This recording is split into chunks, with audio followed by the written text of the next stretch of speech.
Análise de Toscana. Um filme que com certeza vale pela fotografia, né? Um romance assim, bem mais ou menos.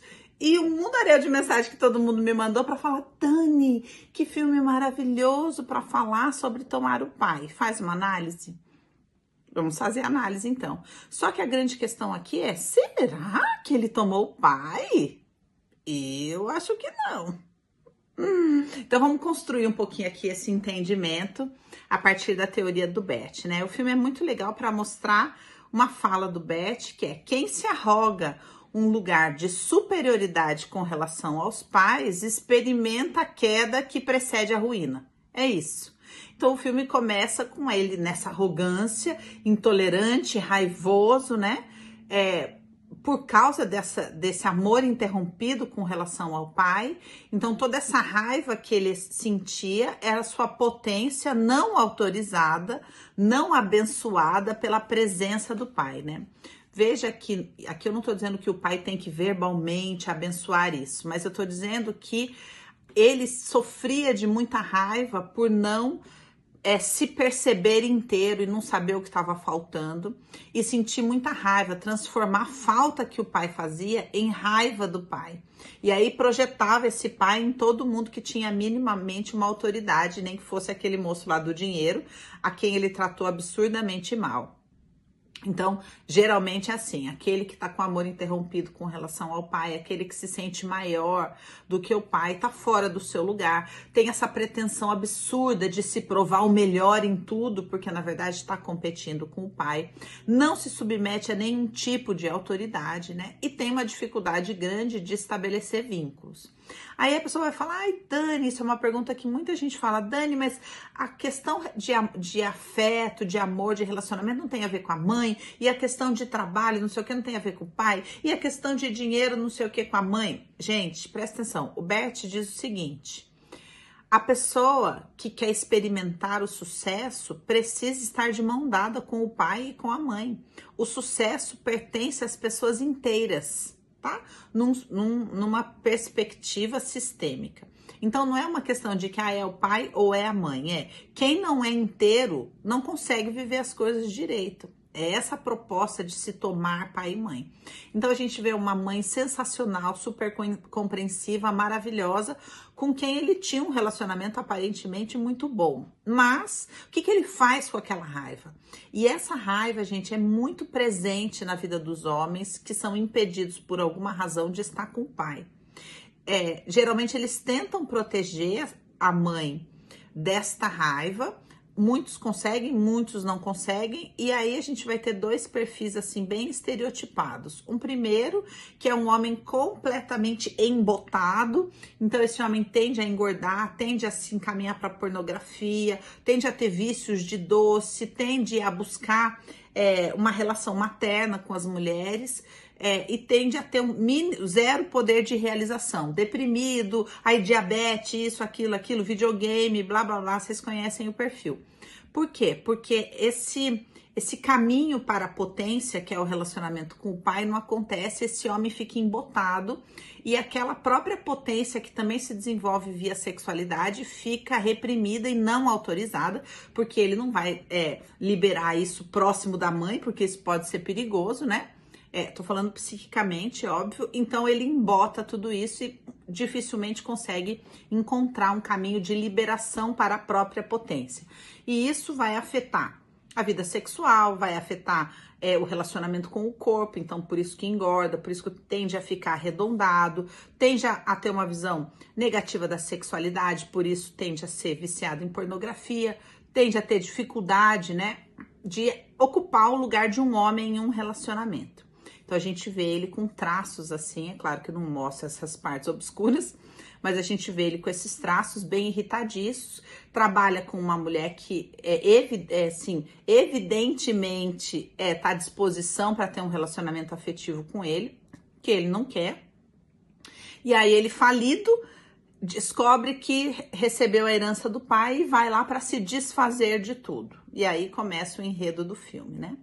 E aí, tava falando dos dois perfis, falei desse perfil que é mais próximo do dele, e tem aquele outro homem que é um homem raivoso, que desconta essa raiva nas mulheres, porque não pode descontar na mãe, então tende a usar as mulheres como objeto sexual, competindo continuamente com os outros homens, justamente por não ter tomado o próprio pai.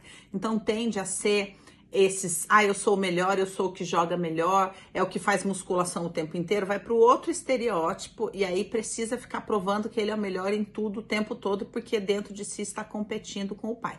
Então, num extremo, o que desistiu, e no outro extremo, o que compete com o pai, o que quer destruir o pai. Aqui nessa escala a gente vai ter infinitas nuances, né? E aí ele vai lá, chega na Toscana e todo aquele monte de clichê que você conhece. E aí ele vai e retoma o relacionamento com a Sofia, que é um amor de infância, e que começa a mostrar um quadro bem claro, que é esse que eu tô dizendo aqui. As pessoas são inteiras. Então, apesar da gente falar, o amor interrompido com relação à mãe tem essas características, e o amor interrompido com relação ao pai tem aquelas características, fato é de que o amor é do indivíduo. E se o meu amor está interrompido, ele está interrompido. Não está interrompido aqui e aqui ele não tá. Entendeu? Então, ali a gente vê o quê? Uma pessoa que não tem a habilidade de se envolver afetivamente. Então, ele se encanta ali com a Sofia, mas não sabe comunicar isso, porque ele está com o amor interrompido.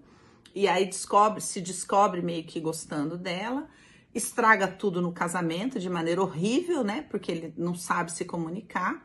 Então a gente percebe que na hora que ele começa a acessar a emoção dele, lembrar do quanto ele amava esse pai, ver as fotos e ver que ele tinha proximidade com esse pai, ele não sabe lidar com isso, começa a beber, começa a destruir tudo.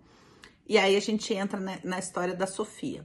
A Sofia, uma moça adotada, né, que foi ajudada ali naquele contexto, se identificou completamente com o pai dele, com o local, vai se casar com um moço que vai começar a história dela, né? Mas é lógico que ela vai estragar tudo, e ela estraga tudo como uma boa codependente, e estraga o casamento com um moço que realmente gostava dela, que a conhecia e que queria começar uma vida com ela, para poder ficar com ele, que representa quem ela precisa compensar, né? Então, ali a gente mostra bem a gente vê bem esse amor compensador. Então ela foi adotada, foi ajudada, e ela faz o quê? Ajuda todo mundo, né? Ajuda, faz isso, aquela moça caridosa, bem estereotipada, uma codependência bem estereotipada nesta pessoa que precisa ficar espiando, né? Usando a teoria do Bert, precisa ficar espiando, precisa ficar compensando. E quando ela vê a possibilidade de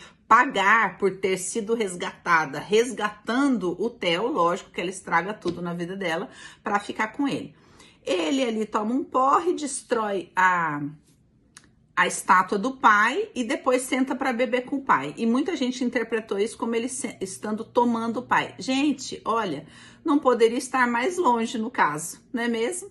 Por quê? Porque, na verdade, ele destrói a estátua do pai. Ele não confere ao pai o lugar do pai. Ele está começando uma trajetória de, quem sabe, talvez venha a tomar o pai. O que a gente tem aí pela frente? Um cenário de um relacionamento que, óbvio, não vai dar certo, né? Porque é só compensação. Os dois em busca do passado. Então, o noivo da Sofia representava o futuro dela, aquilo que ela finalmente tinha construído para ela. Mas ela, por culpa, não consegue ir e volta para ficar compensando o passado. Então, qual é a chance dessa relação? Zero. Porque ele precisa resgatar o passado, ela quer compensar o passado, e cadê o futuro da relação? Não tá tendo. Entendeu?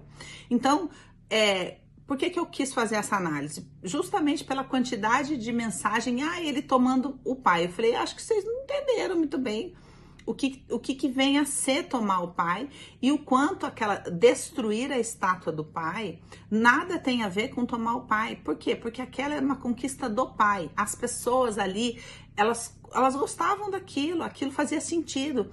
E começar a tomar o pai, vamos supor que de repente ele acorda de manhã um dia e vai lavar a estátua. Aí eu ia falar, olha, pode ser. Por quê? Porque deixa o pai lá. O pai é daquele tamanho, o pai tem uma estátua, ok. Agora, destruir a estátua e depois sentar para beber com a estátua e dizer que isso é tomar o pai? Não, porque o tomar tem a ver com aceitar a pessoa como ela é, tem a ver com deixar ela ocupar o tamanho que ela tem, a importância que ela tem, sabe? Em lidar com a falta que a pessoa nos faz. E ele não estava próximo, né, disso, assim. Sentar para beber com a estátua do pai não é exatamente um retrato de alguém que está se curvando diante da importância que esse pai tinha para ele. Então a gente tem uma jornada aí pela frente e para nós como análise serve um monte para a gente sair desses estereótipos também dos conceitos do Bett, dessa fantasia, né, de que é uma coisinha simples assim e pronto, a gente resolve. Não, é um processo profundo que muitas vezes envolve anos na nossa vida.